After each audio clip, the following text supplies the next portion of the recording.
Hello, everyone, and thank you so much for joining me for Daily Spark TV. You guys know who I am, and you know what I like to do on my show. Say it with me. I want to enlighten, inspire, and empower you to become your best self. Now, scripture reminds us that the tongue is a small thing that makes grand speeches, but a tiny spark can set a great forest on fire. And that's what we want to do today. We want to get you fired up about my guest. I'll be spending time with author Bella Louise Allen, and we'll be talking about her book. The Tree of Knowledge is Mary's Sweet Vine. So go on, get comfy, get cozy, get your coffee or get your tea, because we are about to get started. Hello, Bella. Thank you so much for joining me here today on Daily Spark TV. Good afternoon, Dr. Angela. Glad to be here. I am excited to have you on the show today. Now, as is tradition, we always give our guests an opportunity to introduce themselves before we start talking about your book. So with that being said, can you tell us a little bit about yourself? What makes you you? I am a mother of three adult children, and I have 7 grandchildren. And I currently am finishing up college at Beale for substance abuse counseling, and I work in the healthcare field as an angel. I work for Visiting Angels, and I also work full-time as a recovery technician at a women's recovery program. Oh, I love it. I love it.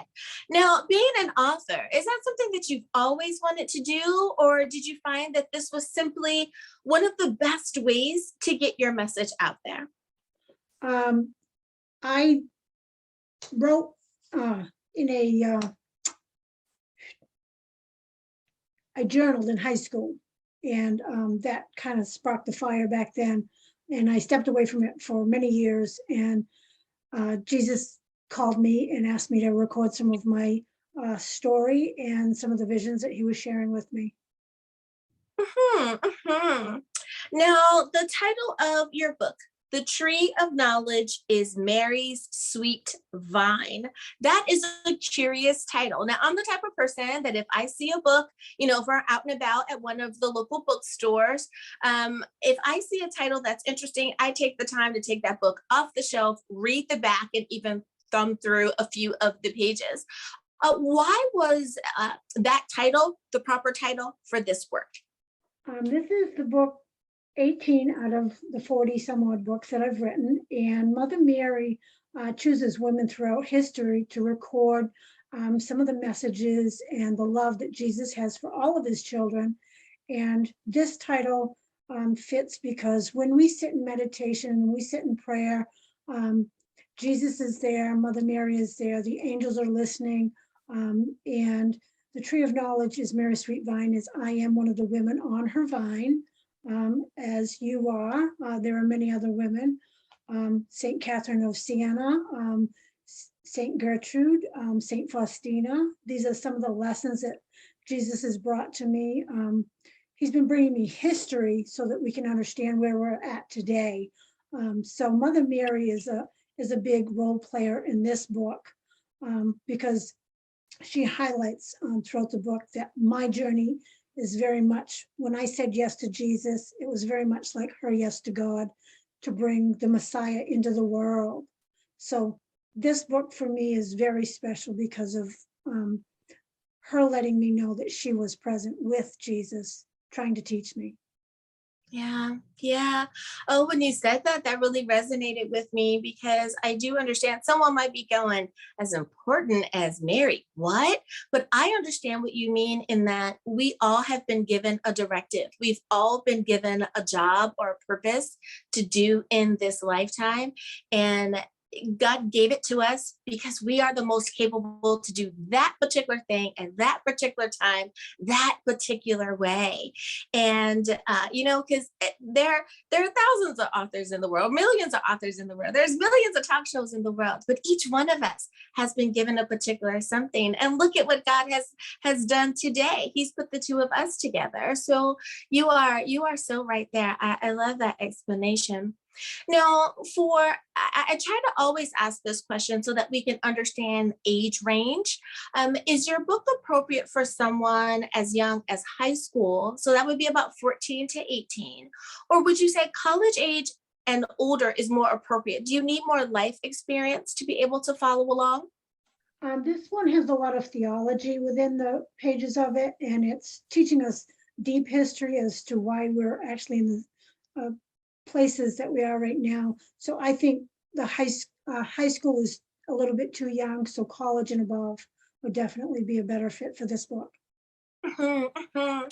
Now, because it does step into a lot of the theological background, is this book also appropriate for someone who is either new to the faith?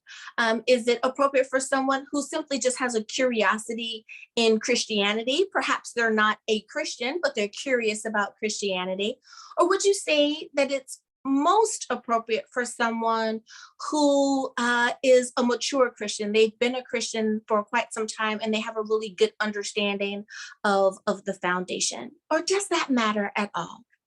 I don't feel that it matters at all because I am not what I would ever consider as a Bible thumper, but I've learned so much of the importance behind the Bible as Jesus has brought me the lessons as to how history today resonates with the lessons that he taught over 2,000 years ago. So, so I feel that it can benefit anyone, but it also will test the ones that do have knowledge as to the importance behind the Bible. Mhm, mhm. And I find that even though someone may be saying, well, you ask that question all the time, and why is that important? Because for so many people, if they're new to the faith, and someone says this is perfect for the new believer, that's going to perk their ears up, and they're going to want to, grab that book. But for someone who happened to just find this broadcast today, this particular episode, it could perk their ears up because you don't have to have all of that foundation. If you simply just want to read a good book or you're curious, this book will work for you. And I love that. Thank you for that explanation. Now, for many of the authors that I've had a chance to talk with, Bella, they have said that they received like a prompting, a nudge, there's a knowing that it was time to write the book. Many times it's a friend, a family member. Others have even said it's almost like God kind of spoke to them or shoved them and said, write the book, right? Did you have such a prompting or nudge like that? I had a shaking. My world was literally shaken by Jesus Christ, and I literally had fallen 3 times with my own cross. So throughout the book, you're going to see that reference between him walking to Calvary and he fell 3 times. I fell on my journey and ended up at a mental institute, but it was him calling me. I heard him calling me. I kept ignoring him. And then when he finally got my attention, when I had my near-death experience, he's like, it's time. It's time for you to do what I need you to do, what I brought you here for. So it was a shaking. Mhm, It mhm. shook my world. And don't we sometimes need that shaking? It may look like an obstacle to others. It may look like a setback or a challenge to others. But I love how, just like yourself, some other authors I've spoken to as well, they were like, hey, the mental break that I had, or the going away for a while, be it that it was a sabbatical or they needed a vacation or they literally needed in service care, once they got out or once they came back, they said, my world has never been the same. So I love how you say that. As a breast cancer survivor, I understand a different version, but I do understand I've been given a second chance on this side of cancer. Make sure you use it. So I hear you there. Oh, wow, that's awesome. Yeah. Now, when it comes to the proper way to read your book, many authors will take the reader along on the journey in a particular form or fashion. Sometimes it's presented in chapters, and that we should read chapter 1 before we read chapter 2. Some others do it more like a devotional where the reader understands that they read to a certain point, put the book down, digest it, and then move on. Like it's just too much to consume in all one sitting. Other times, authors perhaps do it in a way where none of that matters. The reader can choose to simply pick up the book, start anywhere, end anywhere, and it's what I call reader's choice. Does it matter how we read your book? Is there a best way to understand its pages? As you go along in the book, you're going to want to do it chapter by chapter because you're going to see it's almost like Jesus was courting me. Mother Mary brought him to me, and then it's like you're going to see the love story unfold chapter by chapter. And there's a lot of poetry in there. And as I had mentioned in our other interview, I'm wakened by music. I'm also woken by poetry. It's like he's speaking poetry through my heart, and I have to get up and I have to write it. So it's like this is a love affair, my personal journey with Christ, as he reminds me how he can love us all, not just him, Oh, but I love everyone. Oh, yes, ma'am. I love that. And one of the things, and I may have mentioned it before, is that I am a really big proponent of journaling. It's one of the things that I suggest as a pastoral counselor, but it is also just something that I suggest, woman to woman, human to human. We are able to, when we journal, we're able to really kind of find our way through our thoughts, get it out of your head and onto paper. Sure, you could do it on your phone if you need to, but I'm really big about pen to paper and journaling and really having that full body experience there. And it sounds like that was your type of experience as well, just that full immersion into what God is sharing with you. Oh, how that into itself is such a beautiful answer. I love that. I love that. Now, when it comes to the overall message that you want to make sure that your readers really glean from having enjoyed your book, what is the overarching message that you want to share with them? That Jesus Christ is still performing miracles with all of God's children, and it's a matter of us. We have that ability to see the miracle, or we can see things from that not so light side.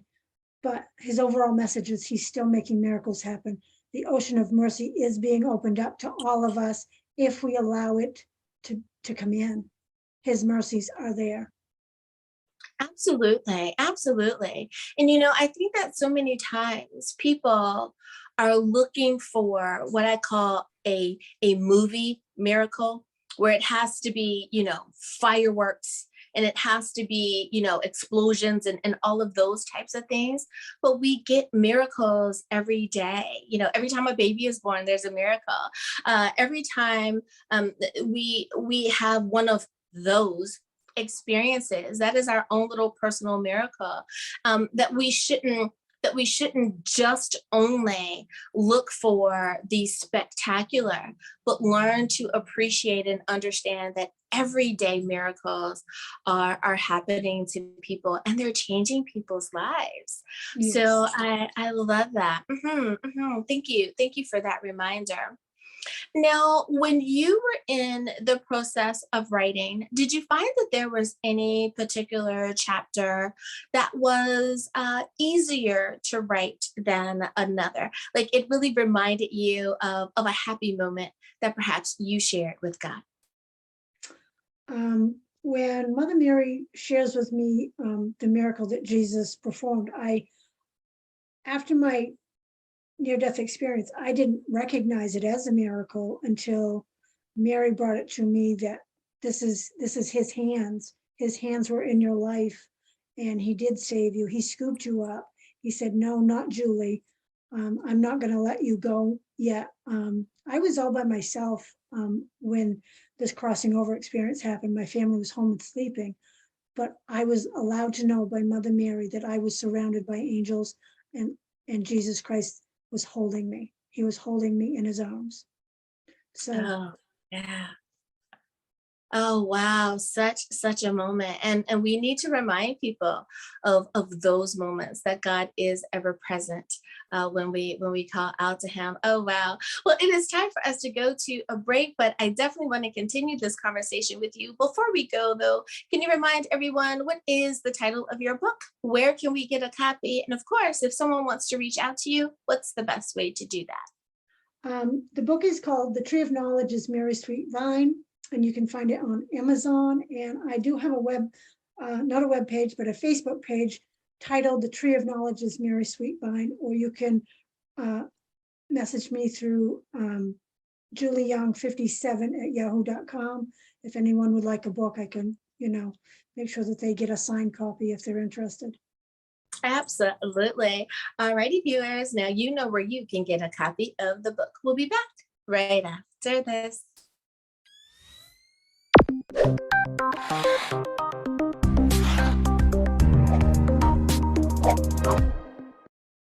And we are back. Thank you so much for joining me for Daily Spark TV. Now, my next question for you is, and I know I can already hear the viewers saying, Dr. Angela, she keeps saying near death experience. You've got to ask her that question. So let me take a moment and I want you to share as much as you are comfortable with. I know I'm kind of an impromptu question here, but could you share with us what was this near death experience? Back in 2012, I had a gastric bypass surgery. I've had a struggle with emotional eating my entire life. And so I had 3 surgeries in 4 weeks. And after I was released from the hospital the first time, I ended up filling up with gastric juices. And it was poisoning my system, and I bloated way up. And I was rushed back into the hospital. And you got to understand, Jesus explained a lot of what happened to me after. When I was sitting in the chair, he was explaining to me, I went into shock. He called it the triad of death. These are things that I don't know anything about, but he of course does. So he said the triad of death happened. I had traumatic experience to my body. I went into shock, and then it took medical measures to save my life. But he reminds me of his light and his ability to save beyond the medical piece of it. And he wants, through the writings, he wants me to recognize him as having his hands within this miracle. So the gastric bypass surgery failed.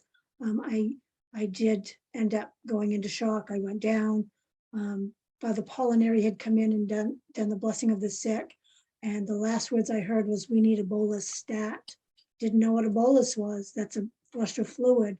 And they did another surgery that night. And then I ended up having to go back in again for a third surgery, probably 4 or 5 days later, because they still hadn't gotten it all. They hadn't. And I have found out after this that many things just don't click for this surgery. It's just does not fix why you eat, does not fix the emotional piece behind it. But 3 months into the surgery, after I'm home and trying to recuperate, and I've got things coming out of me, drain tubes and all that stuff, his voice became very loud, Angela. And he was teaching me what happened, and why he loved me so much. And because of my serving, I've served, and I didn't even know I was serving him, serving the elderly, serving the physically and mentally disabled people. And he's like, no, I still need you. And now he's got me writing 40 some odd books about that journey. And it's like the pen has been on fire, and it's his love that's kept that pen going. Oh, wow. Oh, what a journey you have been on. And you're right. I feel that through books we're able to tell our story and share with people from around the world. That, especially the fact that we are coming out of a pandemic, we would perhaps not been able to have traveled, right? But we're able to reach people that perhaps you wouldn't have been able to reach under normal circumstances. I know that there are people in the states that have not traveled outside of the country, but their book has traveled outside of the country. Right. Like being on this program. This program isn't just viewed here in the United States; it's viewed around the world. So to be able to share that story, what a beautiful way for some readers that this is how they're introduced to Christ. This is how they're introduced to our awesome and amazing God, right? That through your journey, they're going, oh my goodness, I've been in a similar situation, their bottom, whatever that is, and God was able to get her out, then maybe God can get me out as well. So thank you so much for sharing that story. Now, when you are sharing in your book, I know that many times people share in a way where they may say, it's my story, but I still give the character a different name and slightly different points of view because it is a story. It's based off my life or off real experience, but I still want to give the character in the book their own personality. Can you tell us about the main character in your book? Besides Jesus Christ, he's always my main character. I use my real name, Julie Young, or he calls me Julianne. And he's portraying that I like Mother Mary by saying yes to writing the books, like Mother Teresa and her mission, and Saint Catherine of Siena and Saint Faustina, that he's given me a mission with these books, and I'm still waiting for that to come to fruition. As you know, I've got 44 other books, but we've got 4 that we're concentrating on. But the Tree of Knowledge is Mary Sweetvine is very special to him because it's when Mother Mary brings me to him, and that romance starts. And I want to be able to share with others. He's calling me Saint Julianne, and these books are all at the Catholic Church for review. And I know in my heart of hearts, I've been receiving counseling for 6 years from my priest, but they're waiting to see what he does with me out here before they go anywhere with them. And I understand that piece. But this is a people's story. This is a woman's story overcoming childhood abuse, sexual abuse, mental, pretty much being held bound to the mental, I don't even know what to call it. My mental facilities, I lost them because of all the traumas that had come into my life. There's a lot of death going on around my hospitalizations, teenage deaths, and those pretty much crippled me mentally. I'm like asking him why these babies, and he's shown me why. He's shown me why. Yeah. It is so hard, I think, sometimes when we use our human eyes and we look at the all that is going on in the world, it's like, oh my goodness, how do you keep it, all together? But I think that when we try to look at things through God's eyes, we're introduced to a different perspective. I think about when you were just saying like the pain that many times children go through. I thought about a classmate of mine that unfortunately her baby only lived a few days, and she had a very tough go with that. And I said, "Oh, but you've experienced being a mother where some woman wishes that she could just give birth." So even in that what seems to be a dark time, if we take a different position, if we take a different stance, sometimes we can see the glory or the miracle or the gift that we have been given, even in that moment of sadness. So I'm so glad that you have been able to take your life experiences and share them and try to give us a different perspective of not just the woe is me, but look at what God is able to do in all of that. So I love that perspective. You now hold copy number 1 of this book. We know that there are others, right? And not that we're discounting any of the others, but you have this book in your hands. How do you feel in that moment? This book was very powerful for me because of Mother Mary. choosing me. I mean, that was an honor. It was something that I really didn't fully understand the power behind her choosing me, to write God's love for all of humanity, and to show, because to be chosen, to be a, I don't know if prophet is the right word, but that's what he gives me.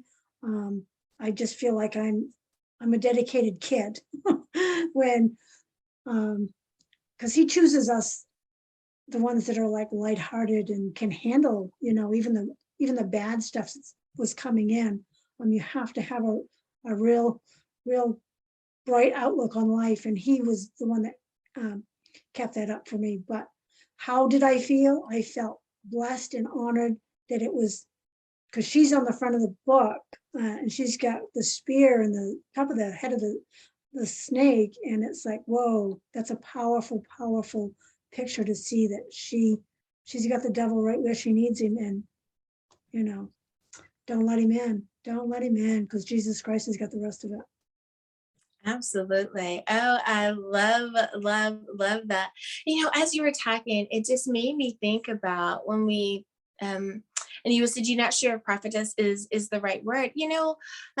There are many people who use that title, and I have found that those who take the assignment seriously, you really do feel as though something special has been shared with them, and that they understand what they need to share with the rest of us. So I would say, if that's a title that God has given to you and you feel that in your spirit, then by all means, use that title.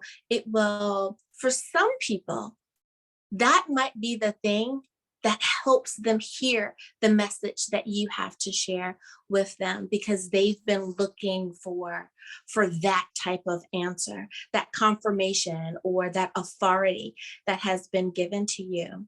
But it also reminded me of when we understand the scriptures that have been given to us, that God had to divinely inspire each person to write and to share the story. Though we are not writing new Bibles, I think that God is giving different people inspired stories to write, and we are now able to buy those individual stories, and they complement our Holy Scripture. I love it. I love it. Thank you so much for being a guest today. Now, before I let you go, though, can you remind everyone one last time, what is the title of your book? Where can we get a copy? And how do we stay in contact with you? The title of the book is The Tree of Knowledge is Mary Sweet Vine by Bella Louise Allen, and you can find it at Amazon. I love it. Thank you again for being a guest. Thank you, Dr. Angela. And viewers, thank you for spending time with me here today as well. You could have been anywhere, but you chose to spend it with us today, and I thank you for doing so. As always, may the Lord continue to shine his face upon you. May you receive his grace and his mercy in all that you do. Until next time, everyone, remember that you are blessed in the Lord. Have a great day, everyone.